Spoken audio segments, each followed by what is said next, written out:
Hello, everybody. This is Jake Stenziano, host of the Wheelbarrow Profits podcast, here with my co-host, the multifamily mentor, the coach, the chef, the father of six, the best-selling author, the G-Daddy, Gino Barbaro. Gino, how's it going? Mr. Stenziano, we're doing good today, bro. We are making it happen, my friend. MIH, baby. That's right. So we got a special one for the listeners today. We are bringing the rough, rugged, and raw to the table. In this episode, we'll be discussing how to break through. What am I talking about? Am I talking about the doors? Am I talking about breaking through the other side? Kinda. What I mean by that specifically is, how do you break through? How do you break out of your current state, job, or situation to create a life for yourself that allows for abundance and time freedom? Because that's what multifamily is all about. Creating a life, creating that generational wealth for the family, getting secure and growing.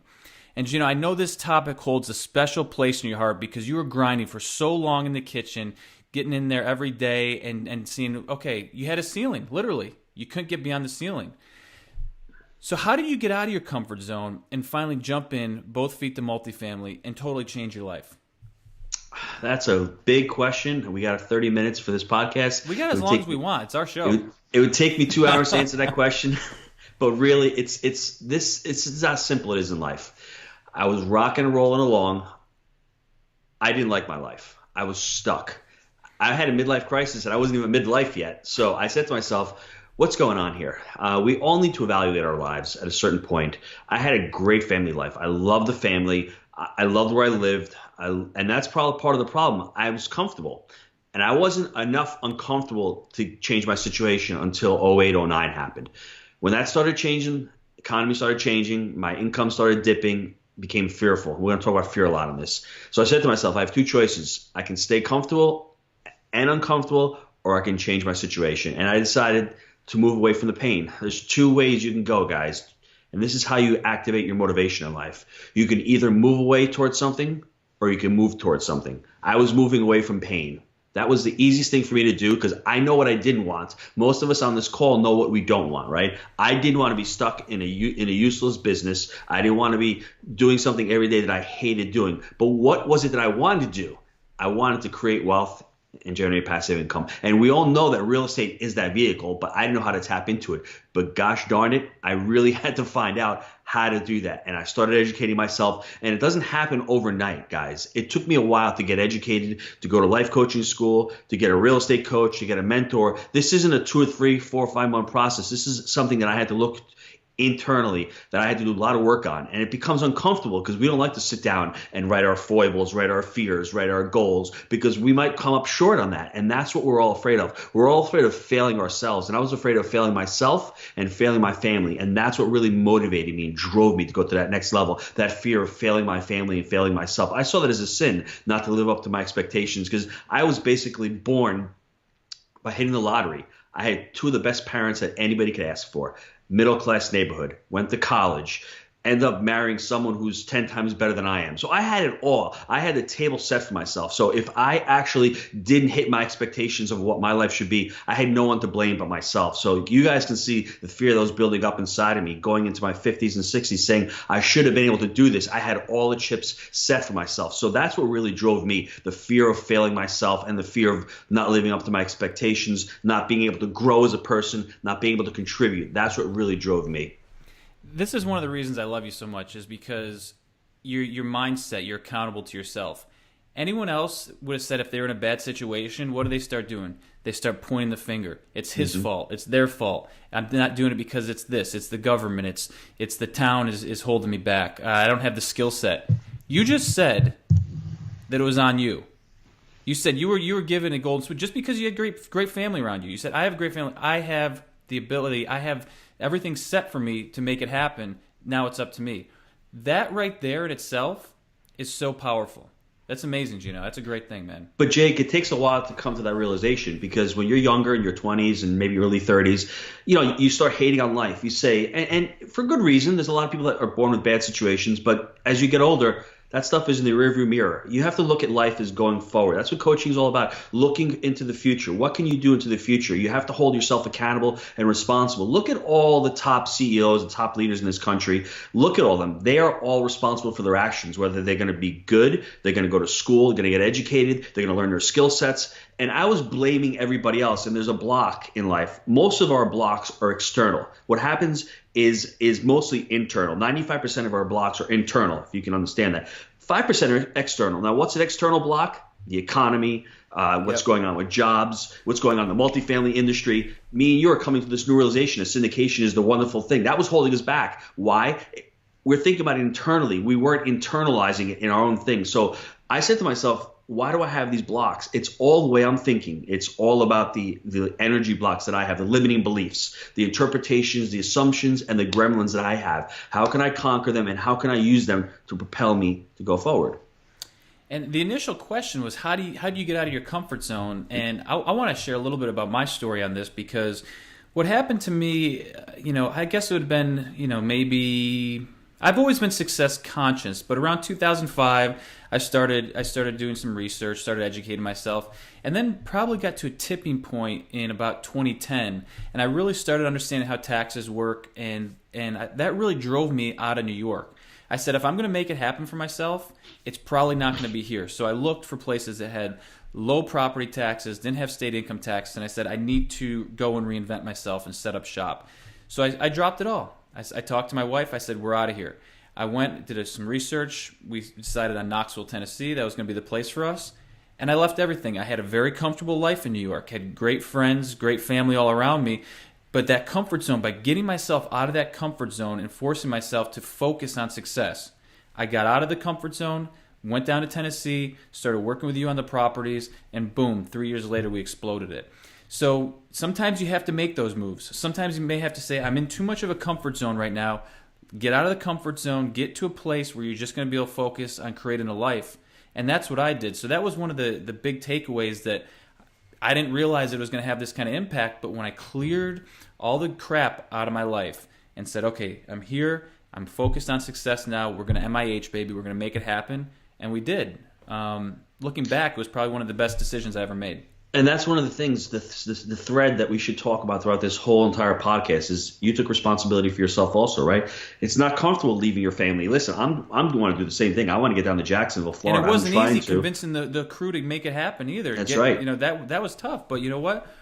We focused on it, and we did it, though. Well, what'd you do? What I'm doing right now is I'm compiling a list of pros and cons of what you want to do in life, whether it's investing in multifamily, whether it's losing weight, whether it's getting out and moving your family somewhere. And that's what I did. I listed the pros and I listed the cons. Well, I think Ben that's Franklin, something, baby. Ben Franklin, right? And you read an hour a day, you listen to Ben Franklin, you do what he does, you can't go wrong. And that's what I ended up doing. You have to sell yourself. You're selling yourself on the notion of what do we have to do forward. So for me getting into multifamily, it was an easy sell. The first time around, I didn't have enough energy behind it. I was comfortable in my restaurant. I was making good money. I didn't have as many kids. I didn't have as many things pulling on me. So I said, you know what, this is not bad. I can handle this. But the second time around, I put those pros there and I put those cons. Those cons outweighed those pros. Those pros outweigh those cons by a lot to get into multifamily, and that was my decision. Yeah, and you were just talking about, you didn't have enough weight behind it, enough energy. This is why partnerships can be so powerful sometimes, because it's almost like you have a coach on the other side. You're holding each other accountable, and you want to see the partnership succeed, so you're working hard for each other. And I think that's one of the important things. If you guys find the right group out there, and I don't know what the quote is, but you basically become a sum of the people around you. So Gino holds me accountable, I hold him accountable, and it basically multiplies all of our efforts. And the scary thing, Jake, is what? You'll do more for somebody else than you will do for yourself. So if you're the kind of person who's like a little insecure or whatever, you have a partner, you will do more for that partner than you will end up doing for yourself. So is that crazy? You don't want to but if you're a good person, you don't want to let that person down. That's right. It's just like coaching. The same thing with coaching. I've got a lot of students who come on and say, I knew I had to talk to you tonight, so I had to do this work. So you're being held accountable by a coach. You won't do the work for yourself, but you'll do it for your coach. That might sound completely crazy, but that's how we are as humans. We don't want to let people down. So when you're with a partnership, do as you say and say as you do. If you've got that mindset, you're not going to let your partner down. You have to send out those 3 emails and call that broker and get in touch with your other partner. You're going to do that. But if you have to do it for yourself, you're going to sit back and you make all these excuses. Not going to happen when you're in a good partnership. Right on. Bring the pond, yeah. So you're a pretty successful guy here. You've amassed over $33 million in real estate. How has your vision on leadership change from going from the restaurant to being this real estate entrepreneur? Well, my definition of success has changed over the last 5 or 6 or 10 years. As a business guy, I always equated success with making money, which when you're younger, that's what you tend to do. Now I equate success with having the financial freedom. Once I got out of the rat race, that's where I want all the millennials and all the 30-somethings and the 40-somethings to really focus on. Focus on getting out of the rat race, because once you're financially free, you can do anything you want to do. You can be on a podcast. You can go pick your daughter up at volleyball at 3 o'clock. That is what was really powerful for me as far as my success. And you know what? Your results will come. Will make the money if you focus on serving others. That's my vision. My vision is trying to serve others now, trying to bring the motivation to others, trying to hold people accountable for what they want to do, giving them the knowledge. Vision is a really tough word to describe. I was more of a manager. Managers are not vision. Leaders have the vision. So it's difficult, and that's why this country's been lagging for the last 15, 20, 25, 30. We haven't had people with a vision. We've only had people who manage. Leaders are one step above. They have to stay above the fray. They have to see what's going on 2, 3, 5 years down the road. And it's difficult because sometimes you could be an outcast. It's people saying to you, what are you doing? How are we going to do that? But you have to be stuck with your convictions. And I think that's what I'm doing now with Jake and Gino and with the real estate. We're just trying to grow the portfolio. We're trying to become as knowledgeable as possible. We're trying to get a group of investors together in our closed Facebook group with the academy. We're trying to get that whole thing together. And sometimes it can be difficult. It's a lot of work trying to reach out to different people. But I see the vision. I want to help people get into multifamily. I want to help people assess their lives and see why they're falling short, why they're stuck, and why I was stuck, and just show. I want to be an example to people, basically, to say, listen, there's no excuse. I've got 6 kids. I was in a job that I was stuck at, got big bills, but I want to show people, and I want to, be the light for people to say, listen, you can do this. This is going to sound super corny, but I feel like I operate in an alternate universe. There's all these people out there running around, chasing their tails, doing the what do you say? The traffic? What the traffic? It's called a traffic fighter. The traffic fighter. I can't take that quote. It's from Alex Becker. Yeah. I mean, I'm sorry. It's just I thought that was the most appropriate thing that I ever read in the last month or two. I mean, this guy's talking about people getting in their cars from 8 to 5, just following the rhythm, and we all fall into that because we fall into our comfort zone. Jake, let me give you a real quick example. Yeah. I always talk about Sylvester Stallone, and I've heard Tony Robbins talk about his story. He had a rough time in the very beginning. Who wanted to hire him as Rocky? I mean, he had a slanted mouth, he talked funny, but he had such power and such conviction that if he went back into getting a full-time job, he would lose that passion, that desire, that drive to become whether Rocky or become a movie star. So I always think about that. I say to myself, if you're going to fall back into your comfort zone, you're going to lose that passion. And Sylvester Stallone never lost that passion because he was starving. He didn't have a job, but he always had that goal, that vision of being a movie star, and that's what propelled him. Was it difficult for him? Obviously, he got divorced. He was hungry, couldn't pay his bills. But in the end, he triumphed because he went and strove towards his goal, and he did not succumb to becoming a traffic fighter. And yeah, no, totally. And what I meant by the alternate universe is I'm out and about. Every day for me is a little different. I'm out there doing my thing, but I have this sense of freedom. I can do whatever I want to do. And I see all these other people that are in their cars, doing this because they got to get to this place or next. I'm relaxed. I have time freedom. We're making it happen. We're doing great things. We're creating, and we're doing it on our terms. But all these other folks out there, I just feel bad for them because they're just tied up. They're locked into this vice almost where nope, this is the way it's got to be, and it's the same thing every day, kind of cookie cutter. And I feel for them. So I think that's part of the reason why it's so important for me on these calls to give back, because I see the difference between being stuck in the corporate grind, being stuck in that box, and then being free to do what you want to do. I don't know. It's the most important thing to me at this point, from all the work that we've done, and the most enlightening part of it is that freedom. So, anyways, gonna get off here, but going back to what we were talking about, the leader has the vision, the manager, and this is one of them, and this is a little tip for you guys out there who are running your business. The manager needs to be the accountability keeper. The secret sauce to our business is our cadence of accountability. we franchised our management system out, and we have this cadence of accountability that holds the managers accountable, holds the maintenance staff accountable every day as we're going through. So we're ensuring that certain results are met. And maybe we'll share that with you folks sometime. Maybe more specifically in some of the closed Facebook groups or whatever. We'll leak some of this stuff out there. But it's enabled us to turn around properties that we're doing $53,000 a month to doing $95,000 a month. So it makes a big difference, guys. Whew, man, we're off on a tangent on that one, huh? Anyways. Yep. So let's talk about values a little bit. How have you used your values and beliefs to get out of the restaurant and into real estate? How have I used my values? Well, I think values and beliefs are so powerful in what we do and how we act. If you have a value and you have a belief, I had a couple beliefs going on at once. I had the belief that I had to have a safe and secure job, pay for my family, take care of my family. And that was being reinforced by my mom, who's saying, you can't be irresponsible. You have to raise them, right? So I've got negativity. And one tip for you guys, if you have any goals in life or you have a passion or dream, don't tell anyone, because you're going to tell people are going to hate on you, and they're going to give you the doubt.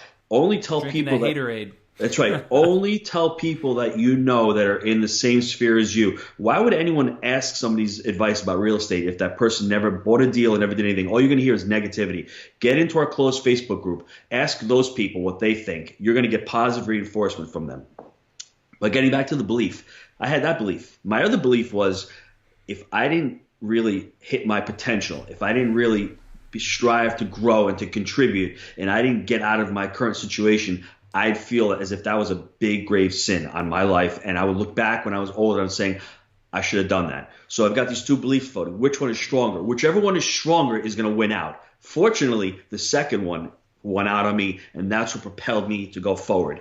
And, your values and your beliefs really are going to be a big judge of what you end up doing. So write down those values. Think of all your beliefs that you have in life. And then from there, you'll know where you're going to act. If you're safe and secure, you think you can go skydiving? I don't think so. But someone who loves adventure, loves, to have that freedom, they're going to be more of a skydiving type of person. So your actions are really going to be driven by what you believe in and what you value. Jake, we had the big, powerful quote I read this morning to you. I think it's really, really crucial just to think about this quote. We don't see things as they are. We see them as we are. That's really powerful. Think about that. We don't see things as they are in reality. We see them as we are. So we're going to talk about fear real quick. But, if you're looking at something and you're coming from a position of fear, how do you think you're going to see it? But if you're coming from someone as a position of strength, as a position of, wow, this can be done, like we were talking this morning, you're going to see that problem as an opportunity. You're not going to see it as a problem. So always see things as they are, not how you're experiencing, not through your lens. Try to step out of that situation, get into a different state, and look at it holistically from a holistic point of view and see what you can end up doing and how you can affect that situation. So basically, you weren't living up to your potential. Is that yes. Fair?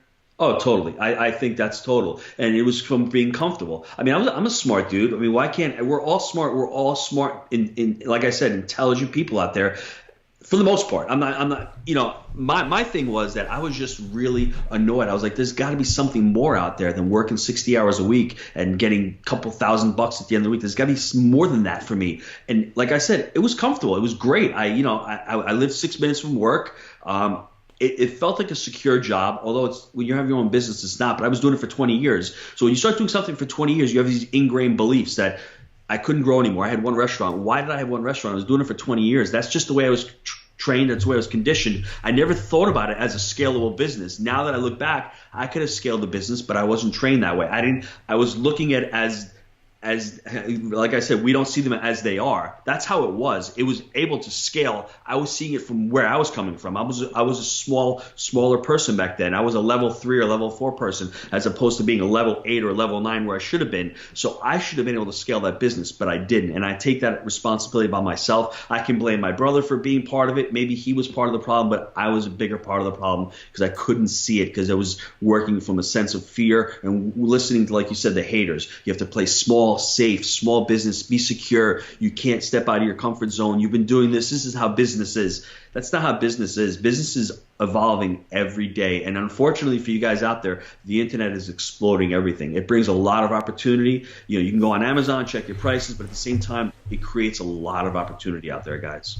My belief on what you just said is that if you're not growing, you're dying.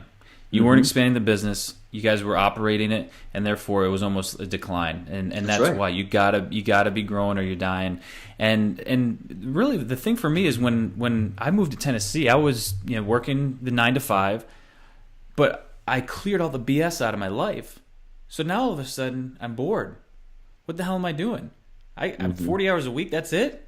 Come on, I can do more than that. That's crap, man. So I started getting bored. So we started looking at deals.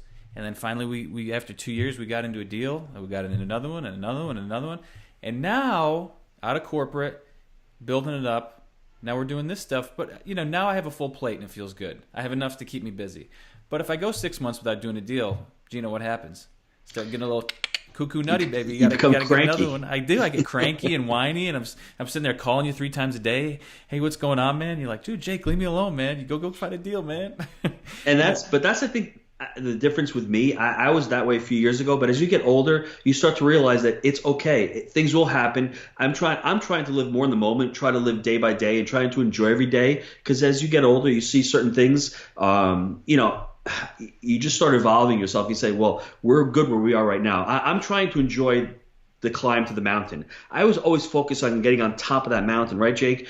I never enjoyed the climb, and that's part of one of the things that really, I've been able to experience more. The happiness is climbing that mountain, not getting to the top of the mountain. So that's what I'm saying, though. I enjoy the hunt. I enjoy the kill. I want to take down more deals. I like doing the deals, and that's when I feel fulfilled. From the and remember, we always talk about the 5 Fs. Your financial, your work. That segment of it is where I feel best is when we're doing deals and we're growing. Because it goes back to what we said. If you're not growing, you're dying. So if I'm not growing, if I'm not building up, adding more to the portfolio, and we're not increasing the systems, that's where I got to be fulfilled in that section of my life. That's why I get that's why the crankiness comes out. So man, I'm sorry. I'm sorry, man. It's okay.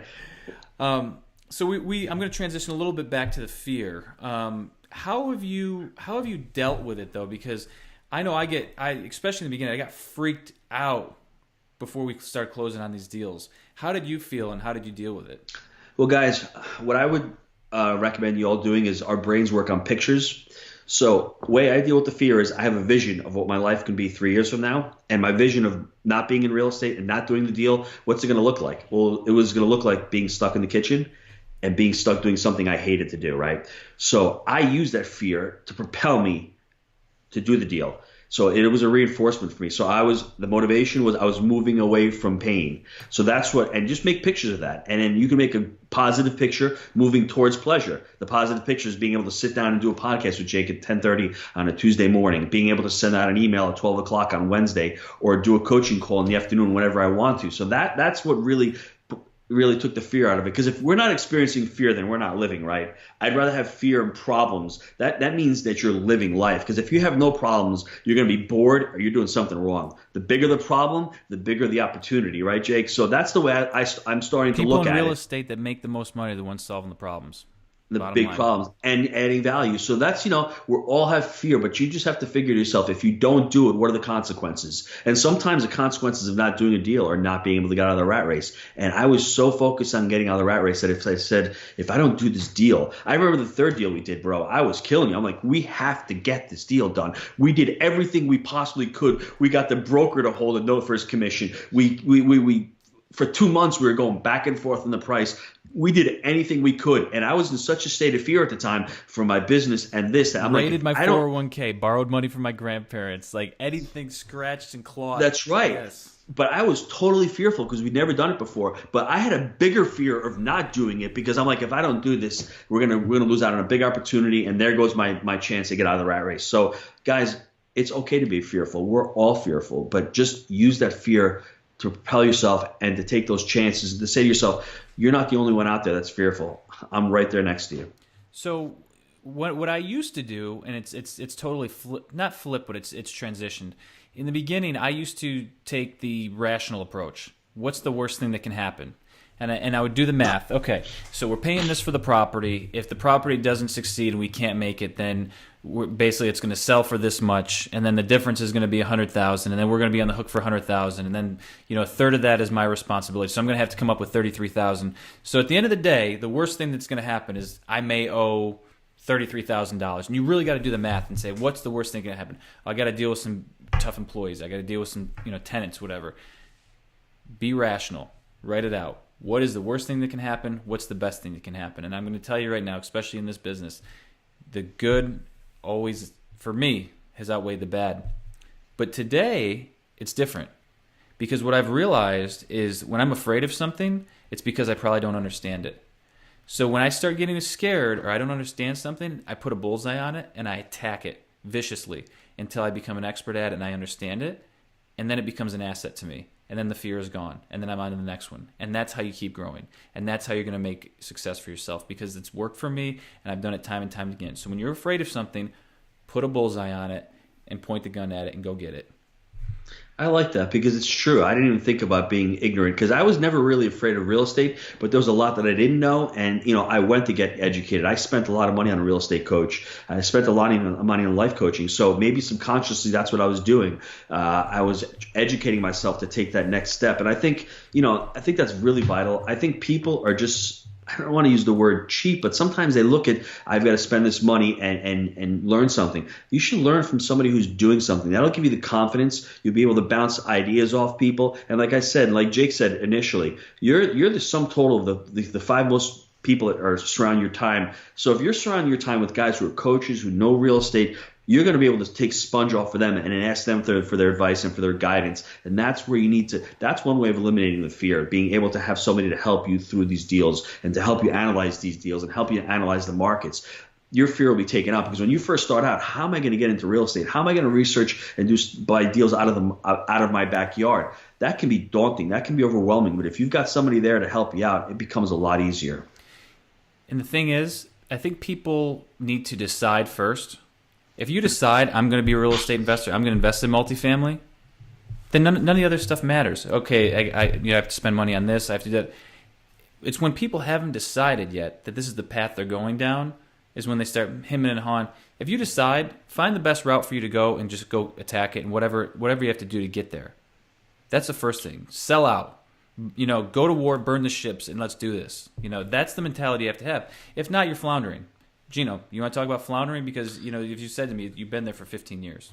Well, I mean, it basically comes back to the vision, right? If your vision is you want to get into multifamily, make it your business, and get out of the rat race, we go to college for 4 years and spend $150,000 to get a job, right? And after 4 years, some of us have to go back to our MBAs and go through more schooling. So, I mean, what's a year out of your life to really start consuming the knowledge and learning from somebody? That's all about your vision. Set your vision. Set what you want to do. And you know what? Think big. Don't think I can do 20, 30, 40 units. Think really big, because that was one of my pet peeves when I first started out. I didn't think big enough. I was going for duplexes and tries and little commercial buildings. And then all of a sudden we did our first 25-unit deal. I'm like, wow, 25 units, that was way more than I ever conceived of. And we ended up doing 281 units about a year ago, 150. Then we backed up about 150 units. I never thought I could do that. Think big, and the bigger you think and the more you think you can do, even if you fall a little short, you're still a lot bigger than where you thought you would go. I have an MBA. I don't think I've ever talked about it on the podcast because I could wipe my behind with it because it's done nothing for me. I'm not lying. I have an MBA. I learned more in 1 year working with Gino, the entrepreneur, the real estate guy who went out and spent money on education, than I did in however many credits I got to get the stupid MBA. Fortunately, the corporate job I was in, it paid for it. But at the end of the day, it was really a waste of my time. Don't remember anything. Didn't use it. The big difference, though, Jake, is see what you just said. You got it just to get it. There was no reason behind it. So I got it because the company was paying for it. So I'm always about maximizing. Exactly, right? but there's no energy behind it. There's no real reason why you got it. But Correct. that 1 year you spent with me at the very beginning, there was a reason. You had a plan. You had your values and your beliefs behind why you wanted to do the real estate. So in 1 year or 6 months, you learn more because there was a reason behind why you wanted to learn it. So that's all. That's what I have to say about education. Education is really important, but just make sure you know why you're going to school or why you're getting educated on a topic, and you'll have more energy and you'll get more out of that than anything else. And what do I like to say? Education times action equals success. Hey guys, we're going to take a quick commercial break. Are you stuck on the sidelines experiencing analysis by paralysis? Are you still trying to get your first multifamily deal done? We've never met an investor who's only done one deal. People are either stuck on the sidelines or they've done multiple deals. We always say that it's education times action that equal results. You've come to the education side of the equation. Let us help you land your first deal. Call Jake and Gino today at 904-314-9473 to set up a strategy session or email us at gino@jakeandgino.com. Woo! Love that guy. Now back to the show. Gino, we're back. So, what's on the hit list right now? What are you reading? I am reading a couple really good books. Let me put them up to you if you guys see it. For the YouTube guys out there. You can negotiate anything with Herb Cohen. I think you have to read books on negotiation, even if you're not in real estate. Everything in life is about negotiation. Whether you want to persuade someone to your viewpoint, whether you want to get a better deal on a car, whether you want to get a better deal on multifamily, you have to read stuff about negotiation. This is a great book. Guy's been around forever, Herb. I mean, I think book was written in the 80s. First one. Second one, I'm going to hit. You reading more than one book right now? I'm reading, a couple. Whoa, all Dude, right. I'm not. You can do more than one thing. Yeah. I'm not a smart dude. I need to read. I mean, I need the education. It doesn't come to me. It's a grind for me. Next one is John Maxwell. Good leaders ask great questions. He's got a lot of books, Jake. You really should check him out. I haven't read any of his yet. What's a takeaway from that one? I mean, I haven't started this one yet. I'm going to get this one after the negotiation. It's really about when you be a leader. He talks about leadership a lot, and it's always about asking questions. It's always about empowering your employees. That's what you want. You want people to do the job that they like, and you give them an accountability. So the average employee wants to be held accountable, wants to know that they're doing a good job. And that's what it is. It's always about asking great questions, because the better question you can ask, the more answers and the more questions that is going to lead to. So that's what you want to constantly keep doing. You want to constantly keep revisiting that and empowering your employees. Next one is, this is an old one too, Norman Vincent Peale, The Amazing Results of Positive Thinking. Something that I like to read in the morning, only because it just sets the day up. Garbage in, garbage out. If you can put positive stuff into your mind, you're going to get positive results. You're going to lift your level of energy, and that's what it comes down to. That's what it's all about. So that's what I'm reading. And I mean, like I was joking around with you before, I've started to read the Bible in the morning only because I think Jake and I think me and you have something that we need to do. We need to serve. We're in the process of trying to serve others. So it's not about just me and you anymore. It's not about just me and your family. We're out there trying to motivate and to inspire people. And who's a better motivator, inspire, or a leader than Jesus, right? I mean, JC, baby. He talks in parables. He talks a simple way, and he leads by example. And I just want to. That's what I want to do with my life. I want to lead by example. I want to show people that having a family is awesome, best thing in the world. After my wife was pregnant with our sixth child, I had a lot of fear. Right? We were talking about fear. I mean, how could a guy who has 5 kids be afraid of having the sixth kid? And I remember when I went down to Tennessee with you, you said to me, "It'll be okay." And the only way it became okay is one of my friends told me, one of my priest friends told me, I don't think I ever told him any of this, sitting there, and I was really afraid. And he said to me, he found out, and he goes, "Wow, that's wonderful." He goes, "Another Barbaro in this world. That's all we need," right? And it was one of the nicest things that anyone ever said to me. So the reason why I'm saying that is get away from the hatred. Show people love, show people, positiveness, light up the darkness. That friend of mine lit up my darkness, and I'll never forget that. And I felt so empowered, and I was like, wow, I can really do this now. So just stop hating. I think that's what we all have to worry about. You get online right now, and all you see is people trolling and hating. What does that produce? That produces you're never going to get the love. You're never going to get the satisfaction in life, because that's what it might as well be the death spiral that we talk about in these properties, because it's just a constant. Like you said, garbage and garbage, constant garbage. Don't get caught up in that. And that's what I try. That's what I try to teach my kids. I have a 10-year-old who I'm just telling her she wants to buy a Ferrari, and I said that's great. I said never hate anyone with money, never hate anyone for anything. If she's at 10 and she's already telling you that, she'll probably have it by the time she's 20. Well, I want her to emulate people who are successful. We're all about tearing people down. I'm all about, listen, if I want to achieve something, I want to emulate that guy, and I want to give that guy props, because nobody just gets that kind of success, just wakes up in the morning. He had to work really hard, because I know what it takes to become a successful person, to run a successful business. So when you're out there, if you have nothing nice to say, this is what my dad always told me, don't say anything, because it's not worth brashing somebody down. You can have the tallest building by building the tallest building, or by tearing everyone else's building down. Like that's what Tony Robbins says. I don't want to tear anyone else's building down. I want to be able to build mine higher and have everyone else build with me, because the more buildings we have higher, the more it's just going to be an expandable pie. The pie is not, when you're looking at a pizza pie, it's not 8 slices. I think it's infinite. I think there's so much infinite going on. They're printing enough money, man. There's enough out there for everybody, so go get it. Right? So, I mean, just the bottom line is that don't be a hater. If you're going to hate, just hate yourself, because that's what you're going to attract. Try to be positive. Try to light up the darkness. Last topic. What are you excited about right now? Excited about expanding the community, Jake and Gino. I think we have something really cool going on. We just keep meeting new people, getting new people on board. That's really exciting to me. The podcast is doing really well. We've got a lot of downloads. People are enjoying the podcast. We're doing the 100 units. Hopefully by the end of the year, we'll get this contract signed up. And that's a funny thing, right, Jake? Hate it. The haters. Having a tough time with the lawyers. But you know what? We try to keep it positive, because sometimes things don't go your way, but we always have to. What are we doing? We didn't like it, but we're attacking it. That's right. Right? We're going straight in with that machete. We're kicking down doors, man. Hey, we're talking about Sly. Might as well go Rambo. Shit, man, you just gave me an idea. I might have to work that into our Make It Happen marketing. And that's it. 100 units, and actually we're writing another book, Jake and I. So hopefully we'll get that done beginning of next year.